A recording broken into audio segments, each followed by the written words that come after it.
क्या आप जानते हैं एक ऐसा अमर प्राणी है जिसने 11 बार रामायण और 16 बार महाभारत को अपनी आंखों से घटते देखा है।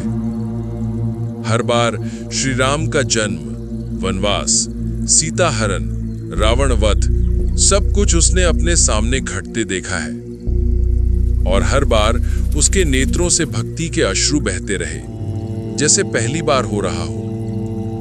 वो कोई साधारण जीव नहीं था, वो था काकभूषुंडी, शिव भक्त से राम भक्त बनने वाला अमर कौवा। उसकी कहानी शुरू होती है काशी से, जहां एक तेजस्वी बालक जन्म लेता है। वो शिव का घोर भक्त होता है, लेकिन विष्णु और श्री राम के प्रति उसके मन में द्वेष होता है। जब गुरु उसे समझाते हैं कि शिव और विष्णु एक ही हैं, तो वो तर्क करता है, झगड़ता है।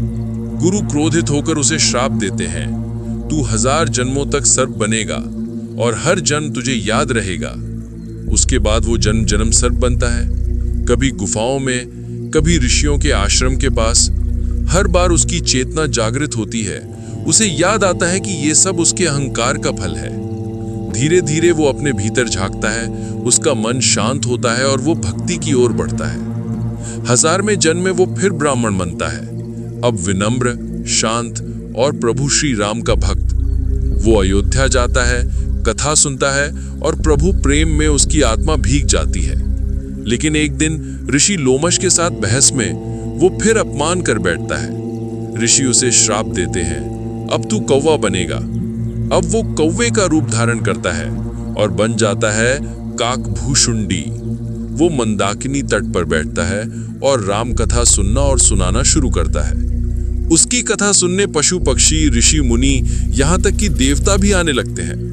उसकी भक्ति इतनी गहरी हो जाती है कि स्वयं भगवान शिव प्रकट होते हैं। शिव प्रसन्न होकर वरदान देते हैं, तू अमर रहेगा, तुझे इच्छा मृत्यु प्राप्त होगी।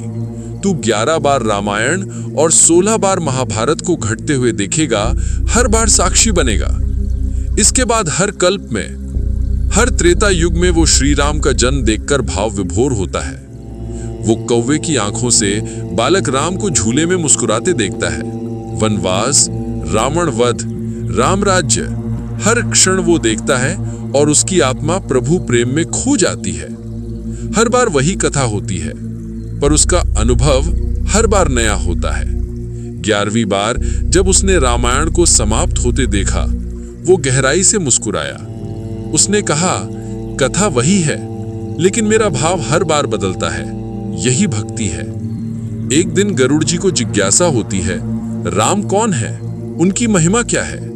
भगवान विष्णु उन्हें काकभूषुंडी के पास भेजते हैं, वो तुम्हारी जिज्ञासा का समाधान करेगा। गरुड़ मंदाकिनी तट पर पहुंचते हैं, एक शांत कौवे को देखते हैं।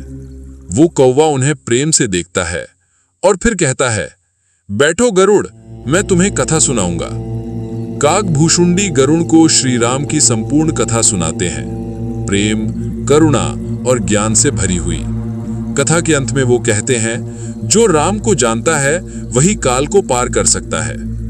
राम केवल राजा नहीं, वो स्वयं परब्रह्म है, प्रेम, शांति और मुक्ति के स्वरूप। आज भी जब कोई सच्चे मन से राम नाम जपता है, तो कहते हैं, एक दिव्य कौवा मंद मुस्कान के साथ आकाश में उड़ता है। वो कोई और नहीं, वही है काकभूषुंडी।